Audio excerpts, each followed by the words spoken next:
From Daily Forex, this is Chris taking a look at the New Zealand dollar. The New Zealand dollar has been all over the place during the trading session on Wednesday as we continue to look at this market through the prism of risk appetite.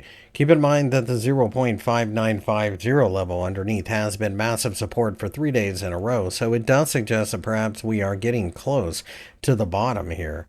This, of course, assumes a lot of things, and I think the bottom might only be short-term lived. If we do rally from here, and we already did during the trading session on Wednesday, it's likely that we would see selling opportunities at higher levels. The 0.6050 level above will continue to be an area that a lot of people pay close attention to, as it previously has been both support and resistance.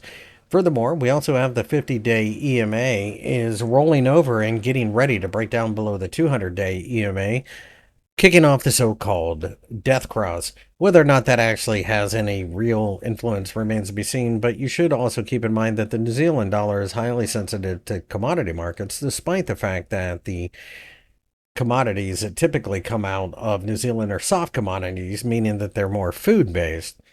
If we break down below the 0.5950 level, then it's likely that we could go down to the 0.5850 level, where we have seen a massive double bottom.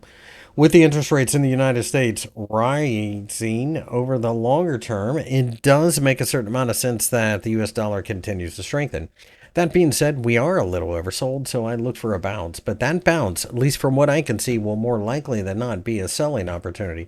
Furthermore, we have the jobs number on Friday, and that, of course, is something that could have a major influence on what happens with the US dollar, and in this case, what happens with the US dollar against the smaller commodity currency, the New Zealand dollar.